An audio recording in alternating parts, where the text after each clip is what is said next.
Hi, ಎಲ್ಲರಿಗೂ ನಮಸ್ಕಾರ. ಇವತ್ತಿನ ರೆಸಿಪಿ ಕೇಸರಿ ಬಾತ್.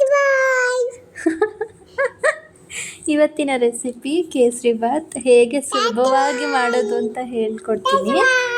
ಒಂದು ಕಡಾಯಿ ಇಟ್ಕೊಂಡಿದ್ದೀನಿ. ಕಡಾಯಿಗೆ 2 ಸ್ಪೂನ್ ತುಪ್ಪ. ಫಸ್ಟೇ ಡ್ರೈ ಫ್ರೂಟ್ಸ್ನ ರೋಸ್ಟ್ ಮಾಡ್ಕೊಬಿಟ್ರೆ ಆಮೇಲೆ ಮತ್ತೆ ತುಪ್ಪ ಹಾಕಿ ಬೇರೆ ಪ್ಯಾನಿಂದ ರೋಸ್ಟ್ ಮಾಡ್ಕೊಂಡು ಇದಕ್ಕೆ ಹಾಕ್ಕೊಳ್ಳೋದು ತಪ್ಪುತ್ತೆ. ಅದಕ್ಕೆ ಫಸ್ಟೇ ಫ್ರೈ ಮಾಡಿಕೊಂಡು ಒಂದು ಪ್ಲೇಟ್ಗೆ ತೆಗೆದಿಟ್ಕೊಂಡು ಬಿಡೋದು. ಒಬ್ಬೊಬ್ಬರು ಒಂದೊಂದು ರೀತಿಯಲ್ಲಿ ಮಾಡ್ತಾರೆ. ನಾನು ಮಾಡೋದು ಈ ರೀತಿ. ನೀವು ಇದೇ ಥರ ಮಾಡೋದಾ ಅಂತ ಕಮೆಂಟ್ ಮಾಡಿ. ಅದೇ ಪ್ಯಾನ್ಗೆ ಒಂದು ಚಿಕ್ಕ ಲೋಟದಲ್ಲಿ ರವೆ ಹಾಕ್ಕೊಂಡಿದ್ದೀನಿ. ಇದು ಆರಾಮಾಗಿ 2ರಿಂದ 3 ಜನ ತಿನ್ಬೋದು. ಆ ರವೆನ ಸಣ್ಣ ರವೆ ತೊಗೊಂಡಿದ್ದೀನಿ. ಅದನ್ನು ಚೆನ್ನಾಗಿ ಹುರ್ಕೊಳ್ಳಿ.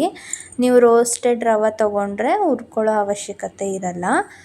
1 ಲೋಟ ರವೆಗೆ 1 ಲೋಟ ಹಾಲು, 1 ಲೋಟ ನೀರು ಎರಡನ್ನೂ ಮಿಕ್ಸ್ ಮಾಡಿ ಇಟ್ಕೊಂಡಿದ್ದೀನಿ. ಜೊತೆಗೆ ಫುಡ್ ಕಲರ್ ಹಾಕ್ಕೊಂಡಿದ್ದೀನಿ. ನಾನು ಲೆಮನ್ ಎಲ್ಲ ಹಾಕ್ಕೊಂಡಿದ್ದೀನಿ. ನೀವು ಬೇಕಾದರೆ ಆರೆಂಜ್ ಹಾಕ್ಕೋಬೋದು. ಕೆಲವರು ಬರೀ ನೀರಲ್ಲಿ ಮಾಡ್ತಾರೆ, ಕೆಲವರು ಬರೀ ಹಾಲಲ್ಲಿ ಮಾಡ್ತಾರೆ. ನಾನು ಎರಡೂ ಹಾಕಿ ಮಾಡ್ತಿದ್ದೀನಿ. ಈ ರೀತಿ ಚೆನ್ನಾಗಿ ಮಿಕ್ಸ್ ಮಾಡ್ಕೋಬೇಕು. ಹಾಕಿದ ತಕ್ಷಣ ಅದೇನು ಗಂಟಾಗಲ್ಲ. ನಾವು ಚೆನ್ನಾಗಿ ಫ್ರೈ ಮಾಡಿರ್ತೀವಲ್ಲ, ರವೆನ ಹುರ್ಕೊಂಡಿರ್ತೀವಲ್ಲ, ಆದ್ದರಿಂದ ಏನು ಗಂಟಾಗಲ್ಲ. ನೋಡಿ, ಈ ರೀತಿ ನೀಟಾಗಿ ಅದು ಒಂದಕ್ಕೊಂದು ಕೂಡ್ಕೊಳ್ಳೋ ರೀತಿ ಚೆನ್ನಾಗಿ ಮಿಕ್ಸ್ ಮಾಡ್ಕೋಬೇಕು. ಮಿಕ್ಸ್ ಮಾಡಿಕೊಂಡು ಒಂದು ಲಿಡ್ನ ಕ್ಲೋಸ್ ಮಾಡಿಡಿ 2 ನಿಮಿಷ. ಆದಮೇಲೆ 1 ಲೋಟ ರವೆಗೆ ನಾನು 3/4 ಲೋಟ ಸಕ್ಕರೆ ತೊಗೊಂಡಿದ್ದೀನಿ. ನೀವು ಸ್ವಲ್ಪ ಸ್ವೀಟ್ ಜಾಸ್ತಿ ತಿಂತೀರಾ ಅಂದರೆ ನೀವು 1 ಲೋಟ ತೊಗೋಬೋದು. ನಮ್ಮನೆ ಕಡಿಮೆನೇ ತಿನ್ನೋದು, ಆದ್ದರಿಂದ ನಾನು ಸ್ವಲ್ಪ ತೊಗೊಂಡಿದ್ದೀನಿ. ಅರ್ಧ ಲೋಟ ಎಣ್ಣೆ, ನೀವು ಕುಕ್ಕಿಂಗ್ ಆಯಿಲ್ ಯಾವ್ದು ಬೇಕಾದರೂ ಯೂಸ್ ಮಾಡಿ. ಎಣ್ಣೆ ಮತ್ತು ತುಪ್ಪ ಎರಡನ್ನೂ ಮಿಕ್ಸ್ ಮಾಡಿ ಅರ್ಧ ಗ್ಲಾಸ್ ತೊಗೊಂಡಿದ್ದೀನಿ. ಅದನ್ನು ಅದರೊಳಗಡೆ ಹಾಕಿ ನೀಟಾಗಿ ಈ ಥರ ಮಿಕ್ಸ್ ಮಾಡಿಕೊಂಡು 1 ನಿಮಿಷ ಮುಚ್ಚಿಡಿ. ಅದು ರವೆ ಎಲ್ಲ ತುಪ್ಪ ಮತ್ತು ಎಣ್ಣೆನ ಅಬ್ಸರ್ವ್ ಮಾಡ್ಕೊಳ್ಳುತ್ತೆ. ಆದ್ದರಿಂದ ಕುಟ್ಟಿ ಪುಡಿ ಮಾಡಿ ಏಲಕ್ಕಿನ ಹಾಕ್ಕೊಂಡಿದ್ದೀನಿ.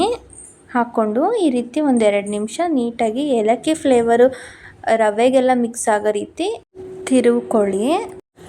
ಮೊದಲೇ ಡ್ರೈ ಫ್ರೂಟ್ಸ್ನ ರೋಸ್ಟ್ ಮಾಡಿ ತುಪ್ಪದಲ್ಲಿ ಸೈಡ್ಗೆ ಇಟ್ಕೊಂಡಿದ್ವಲ್ಲ, ಅದನ್ನು ಇದರೊಳಗಡೆ ಹಾಕ್ಕೊಂಡು ಮಿಕ್ಸ್ ಮಾಡ್ಕೊಳ್ಳಿ. ಕೊನೆಯಲ್ಲಿ ಯಾರೆಲ್ಲ ಸಬ್ಸ್ಕ್ರೈಬ್ ಮಾಡ್ಕೊಳ್ಳದೆ ವೀಡಿಯೋಸ್ನ ನೋಡ್ತಿದ್ದೀರೋ ದಯವಿಟ್ಟು ಚಾನಲ್ನ ಸಬ್ಸ್ಕ್ರೈಬ್ ಮಾಡ್ಕೊಂಡು ನೋಡಿ. ಇವತ್ತಿನ ಸಿಂಪಲ್ ಕೇಸರಿ ಬಾತ್ ರೆಸಿಪಿ ನಿಮಗೆ ಇಷ್ಟ ಆಗಿದ್ದರೆ ವಿಡಿಯೋನ ಲೈಕ್ ಮಾಡಿ. ಮುಂದಿನ ವಿಡಿಯೋದಲ್ಲಿ ಸಿಗ್ತೀನಿ. ಅಲ್ಲಿವರೆಗೂ ಎಲ್ರಿಗೂ